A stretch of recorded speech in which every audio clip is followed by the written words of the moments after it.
Hello everybody and welcome to my channel. Today I want to talk about Kinich because he's cool. He's got an awesome movement mechanic when it comes to all things Natlan, which is cool.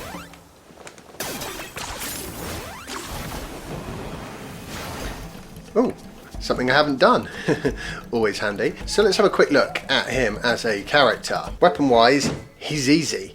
There's a 4-star craftable, the Earthshaker, so provided you've got some Claymore billets, you've got a cracking weapon for him. I've managed to R5 this because I hadn't used any Claymore billets basically since I started playing the game, so that's handy. And he's an attack scaling dendro DPS who will do a lot more damage if he's on a team with either Burning or Burgeon, but you can still use him with Hyperbloom as well, of course. His best artifact set is the Obsidian Codex, which is the new Natlan set that gives you like a ridiculous amount of crit rate if you can use a Night Soul burst, if you can consume Night Soul points. Now the way his kit works, he doesn't actually consume them to begin with, so let's see if we can just give that a go here. So like at the moment, if you look, he's not getting it. He's not got the 40% extra crit rate. But, oh no, don't do that. Oh, that was not handy. Okay, now I've actually used his skill one time. You will see he now does have the crit rate boost.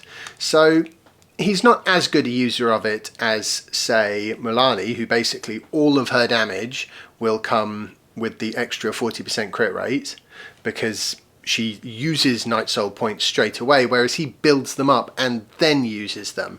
But your subsequent shots will benefit from that extra crit rate. And he also does normal attack damage between the big cannon blasts, so that spreads his damage out a little bit more, whereas Milani only does damage when she actually uses that Sharky Bite chomp. Another nice thing about Kinich is you can use him with all of this stuff.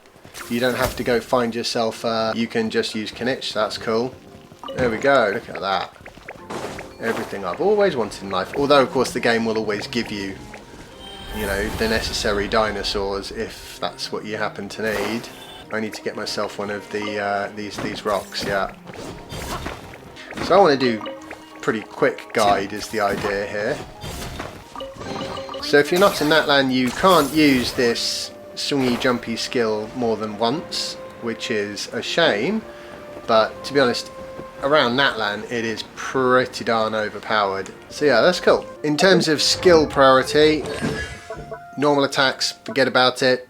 It's not really a thing. You want to level up his skill as much as possible, and then the burst is a kind of an afterthought, but it's also worth leveling up if you can afford it. So let's have a bit more of a look at how this skill works. Let's go find something we can brutalize. I'm going to try and find something on the flat so it's a little easier to sort of demonstrate. Yeah, this'll do. So he picked up a blowing uppy thing, so that's not ideal. There we go.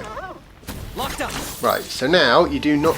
Once you've locked on with your skill, you do normal attacks until the Night Soul bar is full, and then you fire the cannon.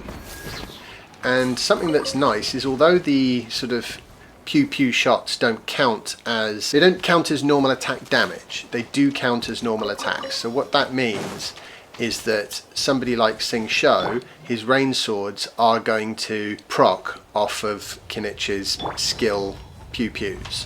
So that's quite a key thing, because it means he, like for example on this team, I'm actually using Deer as a bit of a sort of a Burgeon person. I like this. I'm a big fan of comfy teams, so with Sing Sho's damage reduction, Baiju's healing, Deer's damage reduction, this is a very comfortable team. And because you've got Burgeon, his bar fills up pretty quick, and because you've got Deer on the team, you can actually proc the Burgeons and do a reasonable amount of damage if she's built for Burgeon, which at the moment she actually isn't, which is a bit annoying. But I've swapped her because of the Imaginarium Theatre. I've put her back on a Emblem of Severed Fate build. I might try and do like a hybrid Deer build, but that's a bit off topic for today. So the other thing I should note is when he is in his, I need to find something else to attack. Oh, I need these things. Ah, If you go into that sort of triangle that just lit up there, then what will happen is it will build up Night Soul points extra quickly. So Burgeon or Burning will build them up quicker, and so will going in the right direction as you swing round the enemy. Trying to think if there's anything else we need to mention. His burst is an interesting one. It extends the skill's duration by 1.7 seconds, which is the exact length of time it takes to do the burst animation. So although it doesn't actually give you any longer to do sort of pew pew shots, you do still build up a little bit of additional bar in that 1.7 seconds, especially if you've got enemies that are burning and stuff like that.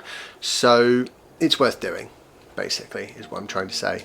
It will slightly speed things up and smooth them out. His best in slot weapon will obviously be his signature weapon. It does give some crit rate at max level, but only a very small amount because of the artifact set he's using. That sort of really makes the crit rate thing not a problem for him. You could also use something like Aquamaru if you have that. Yeah, you know, it's okay, bit of a stat stick, but you know, anything that's attack or crit based is going to work well for him. I actually think he works perfectly well on a Hyper Bloom team. He does a lot less cannon shots, but then you have Hyper Bloom, which does a ridiculous amount of damage.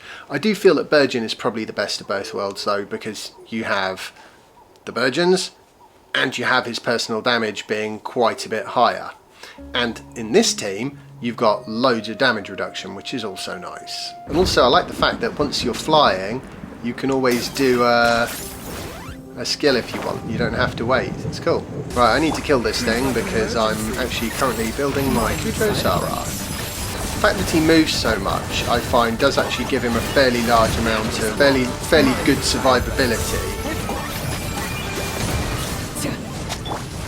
Cool. Just for full disclosure, if you're thinking the numbers look a little low on him, he doesn't have fully leveled up artifacts yet. Some of them are, some of them aren't. And his talents are, I mean, I will definitely take that to level 9 and quite possibly even use a crown on it.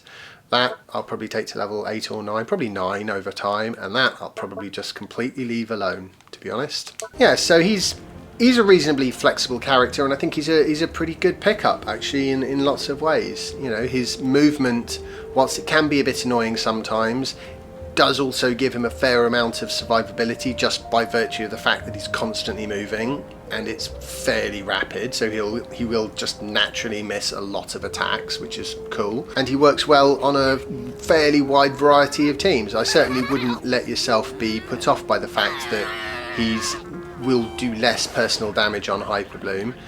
Hyper Bloom is a cracked team anyway, with like a sort of Nahida and Kuki and Singsho core, or Raiden instead of Kuki.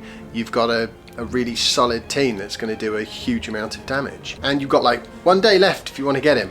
Or unless you get him on the rerun, of course, which, you know. Oh, just quickly, let's talk about some constellations. He's got great constellations. There you go, that's it, the end. No, seriously, they're good. C1, very nice. C2, very nice. I personally wouldn't bother going beyond that, and that's it. I hope you enjoyed the video, and remember to like and subscribe if you haven't already, and I'll see you in the next one. I'm going to try and pump out a few of these sort of character guides fairly quickly and efficiently. I think that's the name of the game. See you around.